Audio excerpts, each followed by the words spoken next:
열왕기하 2장 1절에서 14절입니다.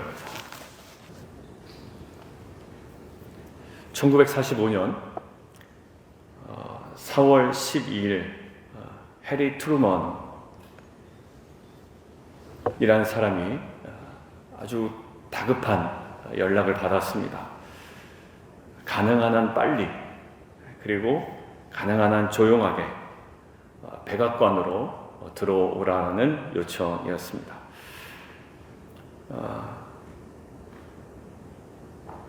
아마 트루먼은 이렇게 생각했을 거예요. 갑작스럽게 또 자신에게 맡길 특별한 일이 있을 거다라는 생각으로 즉시 출발했습니다. 백악관에 도착을 했습니다. 그리고 놀랍게도 루즈벨트 여사가 앉아있는 방으로 안내되었습니다. 그녀는 자리에서 일어나 그 트루먼의 어깨에 손을 얹습니다. 해리, 대통령께서 세상을 떠나셨습니다. 그러니까 트루먼이 루즈벨트 여사에게 이렇게 얘기합니다. 제가 도와드릴 일이 있습니까? 라고 질문을 해요. 그런데 오히려 그 루즈벨트 여사가 이렇게 이야기를 합니다. 아니요, 사실 곤란에 처한 분은 당신입니다. 우리가 도와드릴 수 있겠습니까? 라고 이야기를 하죠. 누군가 또 가장 어려울 때 그 사람의 어떤 부재를 경험한다는 것은 굉장히 당황스러운 일입니다.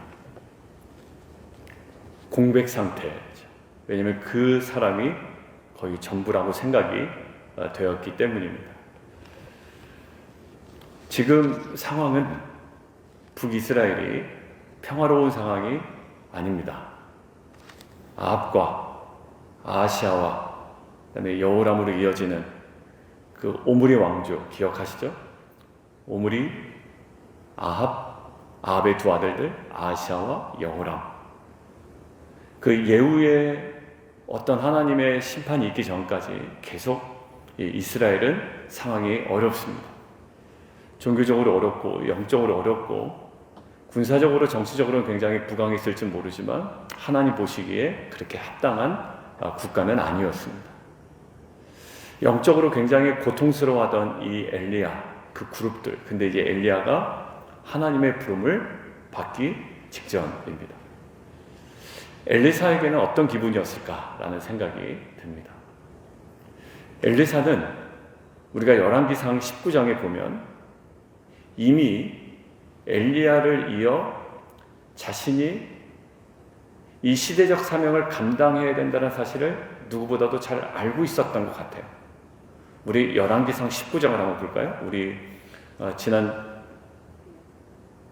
달에 우리가 함께 묵상했었는데 엘리야가 너무 힘들죠. 로뎀나무 앉아있다가 먹고 자고 하다가 하나님께서 호렙산으로 부르십니다. 내가 어찌하여 여기 있느냐? 나만 남았습니다. 아니, 내가 이스라엘 가운데 7,000명을 남겼다. 바알에게 무릎 꿇지 않는 자. 그러면서 어떤 사명을 주시냐면 엘리사에게 기름을 부어 너를 대신하여 선지자가 되게 하라. 이 메시지를 이미 열왕기상에서 들었습니다. 그러니까 엘리야는 자기를 대신하여 이 사명을 감당하게 될 사람이 누구인지를 하나님께로부터 이미 들었습니다. 아무튼 세대 계승한다는 건 매우 의미가 있습니다. 누가 이것들을 감당할 것인가? 하나님은 끊김이 없이 일하시는 분 같아요. 모세 다음에 여호수아를 준비하셨죠. 엘리야 다음에 엘리사를 준비하셨습니다. 저도 이 말씀 묵상하면서 우리 자녀 공동체, 그러니까 가정 공동체 안에서의 믿음의 세대 계승도 굉장히 중요하구나라고 생각이 들었습니다. 아이들을 공부시키고 다 좋지요. 그렇지만 이 믿음의 세대 계승이 어떻게 이루어져야 되는지, 이것은 우리의 인생에 있어서 가장 중요한 50대, 60대 이후 또 그 이전에라도 우리가 관심 두고 귀 기울여 순종해야 될 자리다라고 생각이 들었어요. 엘리야는 엘리사를 주목합니다. 자, 그런데 엘리사의 모습을 볼까요? 20절, 19장 20절. 그가 소를 버리고 엘리야에게로 달려가서 이르되 나를 내 부모와 입맞추게 하소서. 그리한 후에 내가 당신을 따르리이다. 엘리야가 그에게 이르되 돌아가라. 내가 내게 어떻게 행하였느냐 하니라. 엘리사가 어떻게 하냐면 21절에 그를 떠나 돌아가서 한 겨릿소를 가져다가 잡고 소의 기부를 불살라 그 고기를 삶아 백성에게 주워 먹게 하고 일어나 엘리야를 따르며 수종들었다. 그러니까 테러를 차단했다. 이때 제가 묵상했죠.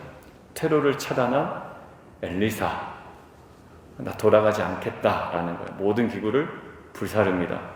고기를 삶아서 백성에게 먹게 합니다. 그리고 엘리야를 따르며 수종했습니다. 그 이후에 얼마나 시간이 지났는지는 정확하게 드러나지 않습니다.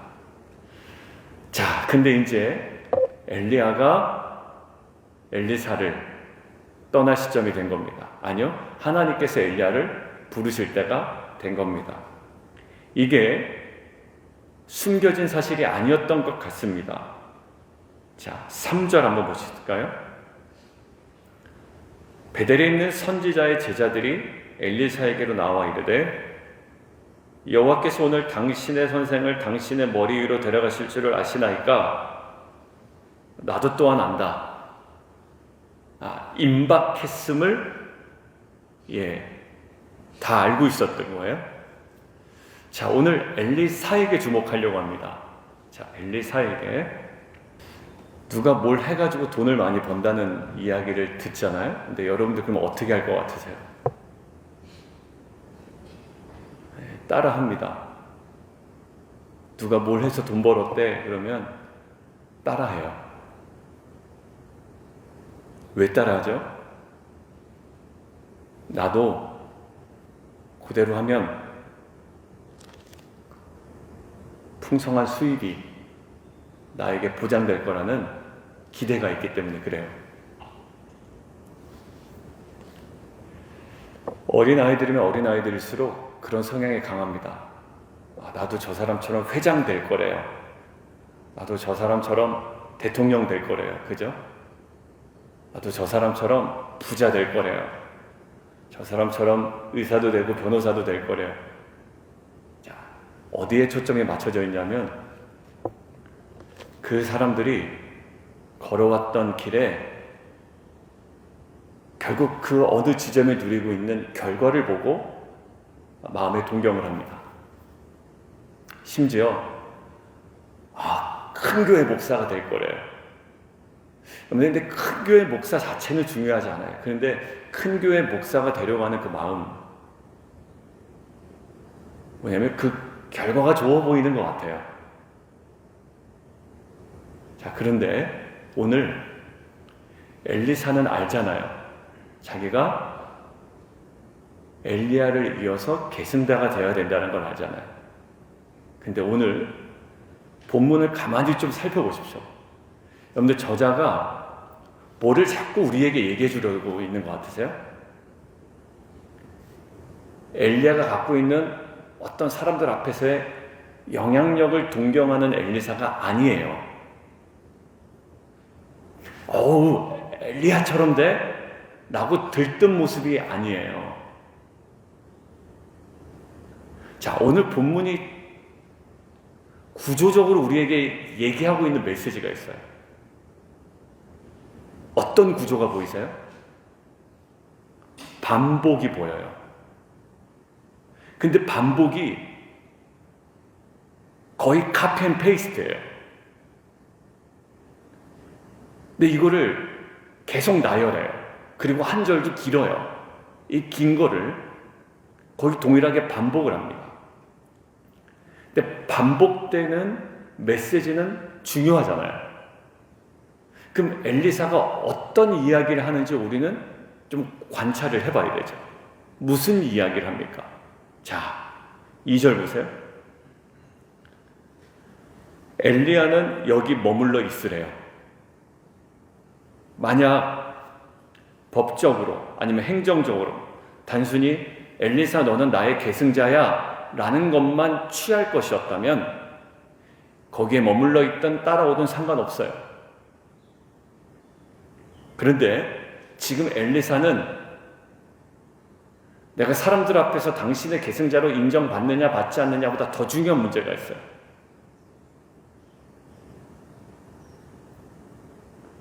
여호와께서 살아계심과 당신의 영혼이 살아있음을 두고 맹세하노니 밑줄이요, 내가 당신을 떠나지 아니하겠나이다.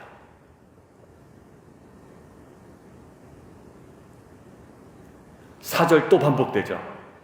내가 당신을 떠나지 아니하겠나이다. 6절 또 반복되죠. 그냥 이런 동일한 메시지였다라고 얘기해도 되는데 오늘 저자는 굳이 구태여 반복하죠. 내가 당신을 떠나지 아니하겠나이다. 여러분들, 엘리사에게 보이는 관점은요, 엘리야를 떠나지 아니해요. 그리고 끝까지 쫓아가요. 엘리야가 가진 영광만을 탐하지 않았던 엘리사예요.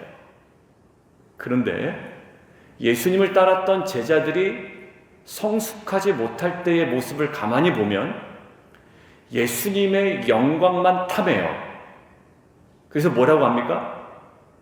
나는 좌에 얘는 우측에 두시렵니까? 라고 물어봐요. 그리고 또 뭘 물어보죠? 누가 큽니까? 라고 논쟁을 벌였대요. 자, 예수님이 가지고 있었던, 예수님에게 보였던, 얼핏 보였던 그 영광만을 잡고자 한단 말이야. 누가 좌우에 설 거냐, 누가 우측에, 누가 좌측에, 누가 크냐라는 거예요. 근데 예수님이 그 앞에 뭐라고 말씀하시는지 아세요? 너희가 정말 큰 자가 되려고 한다면 어떤 자가 되어야 된다? 남을 섬기는 자가 되어야 된다. 즉 어떤 메시지냐면 뭐가 되냐의 문제보다 더 중요한 건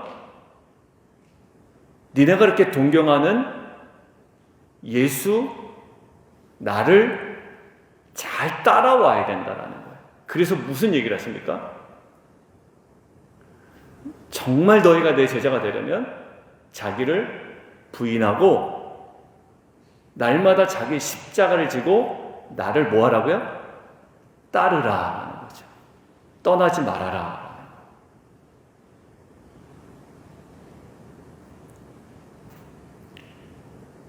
그러니까 결국 우리는 예수님처럼 교회의 영광, 복음의 영광을 얘기할 때 조심해야 될 건, 복음의 영광 얘기할 때 우리 머릿속에는 화려함과 많은 사람들로 받는 인정과 또 세상이 존경하는 그런 눈빛과 이것들을 생각한단 말이에요.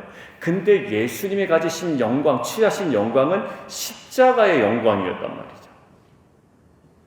근데 그게 잘못 세속적인 것과 결부가 되면 복음의 영광, 교회의 영광 그러면서 남들로부터 받는 인정과 찬사와 내 사역에 대한 열매를 가지고 이야기하는데, 예수님은 오늘 이야기하시고 성령님은 오늘 얘기하시고 엘리야를 통해서 오늘 얘기하는 건 뭐냐면 다른 거 아니라 뭐냐? 끝까지 따라가는 거예요.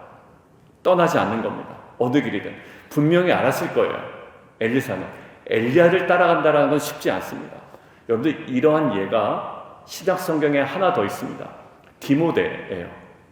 디모데는 루스드라에서 사도 바울을 만납니다. 그런데 루스드라가 뭐였죠? 우리 주일날 했죠. 루스드라가 1차 전도 여행 때 사도 바울이 돌 맞아 죽을 뻔했던 장소라고. 근데 2차 전도 여행 때 루스드라를 한 번 더 들리다가 거기서 누구를 만납니까? 디모데를 만나죠. 근데 사도 바울이 디모데를 콜링을 합니다. 만약 사도 바울이 갖고 있었던 어떤 그 무엇이었다면 디모데는 그 길을 쫓아가지 못했을 거예요. 근데 디모데가 순순히 순종합니다. 결국 그 길을 따라갑니다. 떠나지 않습니다. 여러분들, 이 그림과 이런 모티브는 신약 성경에 많이 나왔는데 이것들을 묵상하다가 그림이 하나 또 그려지는 거예요. 룻기입니다. 오르바도 울고요, 룻도 울어요. 어머니 하면서 옵니다. 근데 결국 성패는 어디서 갈렸습니까? 따라가는 거였어요. 여러분들, 제가 성경을 찾았는데 룻기 1장에 이렇게 되어 있습니다. 시어머니 나오미가 떠나라는 거예요. 야, 가라. 마치 오늘 엘리야 같아요. 야, 그냥 돌아가라. 하나님께서 나를 부르신다. 나는 가지만 너는 돌아가라. 근데 이 나오미의 그런 제안에 대하여 이렇게 얘기합니다. 내게, 이 룻의 고백이에요. 나한테 어머니를 떠나며 어머니를 따르지 말며 돌아가라 강권하지 마옵소서. 어머니께서 가시는 곳에 나도 가고 어머니께서 머무시는 곳에 나도 머물겠나이다. 어머니의 백성이 나의 백성이 되고 어머니의 하나님이 나의 하나님이 되시리니 어머니께서 죽으시는 곳에서 나도 죽어 거기에 묻힐 것이라. 여러분들, 뭔가요? 야, 저렇게 사역을 잘하면 사람들에게 존경도 받고 찬사도 받고. 여러분들, 이 찬사에 대해서 우리는 이야기를 나눴습니다. 주일 메시지에서도 이야기를 나눴고 이 찬사의 함정에 대해서 나눴어요. 그러면 저 예수님의 좌편에 우편에 있으면 대단하겠다. 그럼 누가 큰 자냐? 이 정도에서 예수님은 정확하게 끊어내십니다. 자기를 부인하고 자기 십자가를 지고 나를 따라오는 길이다. 그것을 떠나지 않는 길이다. 우리는 가끔 누구처럼 되고 싶어요 라고 할 때 그 누구처럼이 보기 좋은 것들이란 말이에요. 근데 가면 갈수록 그 고백이 이렇게 바뀌더라고요. 누구처럼 좋은 게 아니라 예수님처럼 그 길을 따라가는 그 모습이 너무 좋아 보여서 나도 주님 따라가겠습니다라는 고백으로 바뀌어요. 옛날엔 사람이 우상이 되었어요. 근데 그게 자꾸 바뀌더라고요. 목사님, 그게 아니었어요. 결국 사람도 한낱 자기중심성을 가질 수밖에 없고 드러날 수밖에 없고 겸손을 통해서도 뭔가 죄성이 드러나는데 결국 그 길을 따라가는 겁니다. 포기하지 않는 거죠. 오늘 엘리사에게 보였던 건 뭐냐면 그 길을 포기하지 않았던 거예요. 마치 룻처럼, 그리고 디모데처럼, 그리고 결국 성령 받은 예수의 제자들처럼 뭐합니까? 초대교회의 영광을 구하지 않았어요. 초대교회의 영광은 그들의 삶의 열매로 드러난 것이죠. 그들은 오직 걸어간 건 뭡니까? 주님처럼 그 길을 따라가는 거예요. 거기에 포기하지 않았던 자들. 목회 성공은 어디 있을까요? 사람들을 많이 시팅하던 데 있지 않대요. 요번에 총회 때는 시팅, 얼마나 많이 앉혀놓을 것이냐가 아니라 얼마나 많이 샌딩, 보낼 것이냐. 어디로? 예수님을 따라가는 자리로, 그의 부르심에 순종하는 자리로, 내가 보고 들은 것을 말하지 아니할 수 없도다. 어디에 갖다 놓친 간에 복음을 전할 수 있는 제자로 만들어 놓는 거예요. 제자 되고 제자 삼는 교회인데 제자 되고 제자 삼는 교회가 돼야 된다라는 메시지가 굉장히 많이 들렸어요. 얼마나 제가 뜨거웠겠습니까? 그리고 얼마나 하나님 앞에 민망했겠어요? 뭐가 영광입니까? 그 길을 따라가는 자들. 제가 그 길을 포기하지 않고 따라가는 거예요. 저와 여러분이 그런 걸음으로 또 그런 부르심에 응답하는 삶으로 살아가는 귀한 성도와 교회 되기를 주님의 이름으로 축원합니다. 이번에 단기 선교가 첫 번째 가요. 2024년 개척한 지 5년, 6년 만에 처음으로 갑니다. 갔다 와서는 은혜가 많아요. 갔다 와서는. 그런데 가기 전까지는 사실 힘들어요. 이번 주도 토요일날 모이시고 또 주일날 모이신대요. 모여서 말씀 나누고 교제 나누고 좋겠다. 좋아요, 물론. 참 은혜 많이 받습니다. 우리 청년들이 보면 안종 안수 집사님, 또 안명 집사님, 또 팀원들하고 같이 말씀 나누고 너무 좋대요. 근데 사실 스kit도 해야 되고 뭐 해야 되고 준비할 것들이 많습니다. 피곤해요. 여러분들, 그거 없이 선교 그냥 마지막에 합류해가지고 나도 선교 갔다 왔어, 이거는 아닌 거예요. 거기에 하나하나 걸음걸음 그 과정들을 다 밟아와 가야 하나님께서 주시는 은혜가 있는 겁니다. 툭 어디서 영광은 떨어지지 않아요. 예수님도요, 그 길을 한 걸음 한 걸음 걸어가셨습니다. 골고다 언덕의 길을. 근데 골고다 언덕의 길, 십자가의 길을 걸어가지 아니하고 내가 사람들로부터 찬사만 받겠다고요? 인정만 받겠다고요?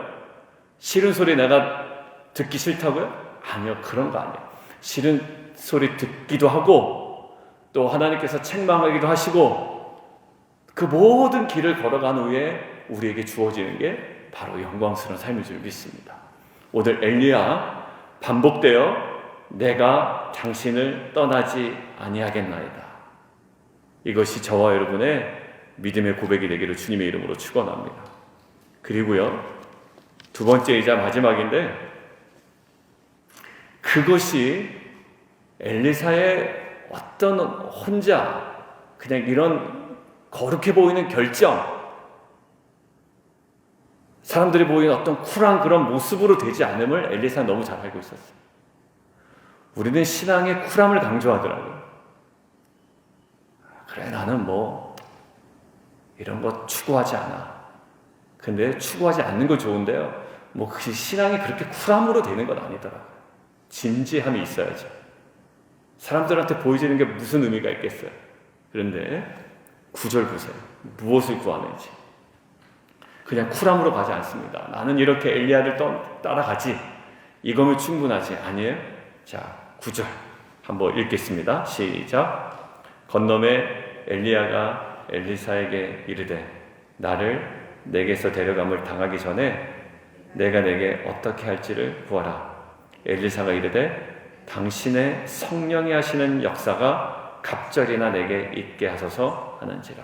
갑절이란 말은 상속자가 받는, 그 중에 장자가 받는, 남들보다 2배나 더 받는 그것을 의미합니다. 그러니까 진정한 계승자가 되게 해달라고 이야기하는 거예요. 근데 뭐에 대한 갑절입니까? 엘리야가 가진 재산에 대한 갑절입니까? 아니죠.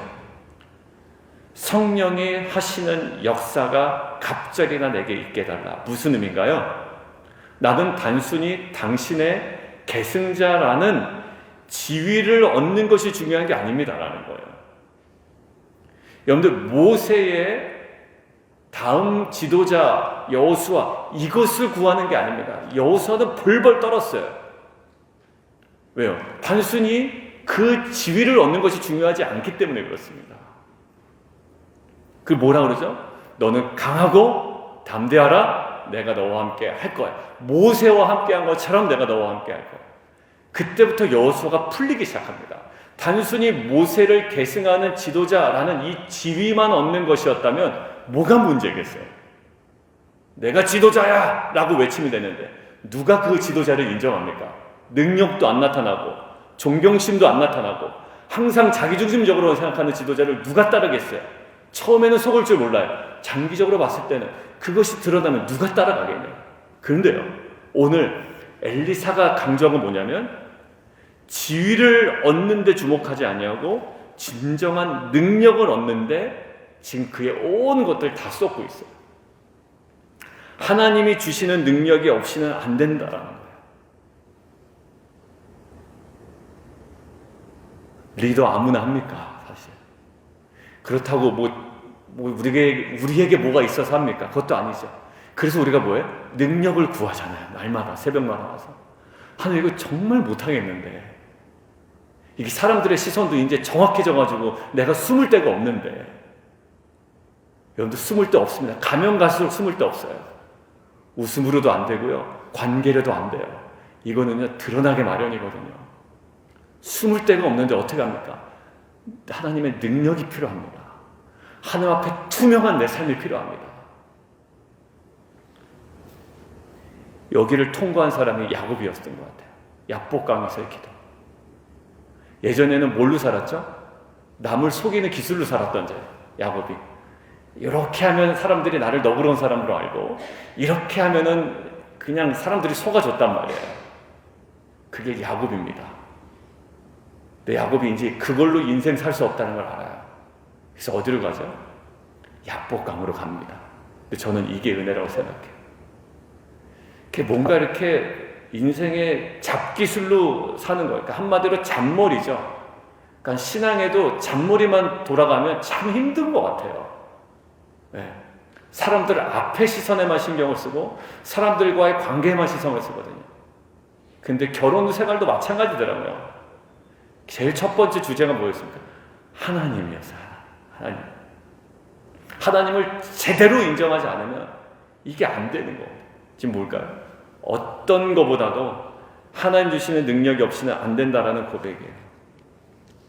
결국 장자가 받는 2배의 몫은 지위가 아니라 하나님으로부터 공급되는 능력이었습니다.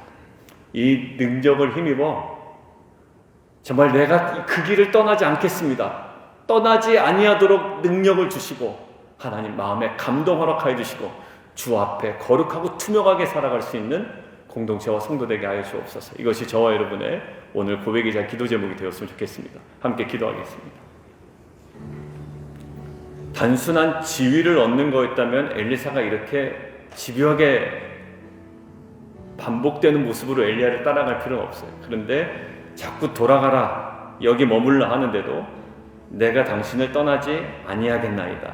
그러니까 결국 그 길을 온전히 따라갔던 엘리사의 모습이에요. 엘리야의 영광만을 취한 것이 아니고 엘리야가 걸어갔던 길을 그대로 계속 따라갑니다. 예수님의 영광만을 취했던 제자들의 모습이 처음에 있었지만 결국 부활의 신앙으로 성령을 통해 그 제자들이 예수님이 따라갔던 그 십자가의 길을 그대로 걸어갑니다. 그리고 주님께서 말씀하셨습니다. 자기를 부인하고 자기 십자가를 지고 나를 따를 것입니다. 신앙생활은요, 그 길을 떠나지 않는 거예요. 그리고 나중에 취하는 영광은 내가 취하는 것이 아니라 하나님께서 주시는 것입니다. 하나님, 그러한 내가 그 길을 떠나지 아니하겠습니다. 그리고 떠나지 아니하고 온전히 감당할 수 있는 능력 허락하여 주옵소서. 겸손함 허락하여 주옵소서. 하나님과 사람 앞에 투명함 허락하여 주옵소서. 이 시간 주님 이름 한번 부르고 함께 기도하며 나가도록 하겠습니다.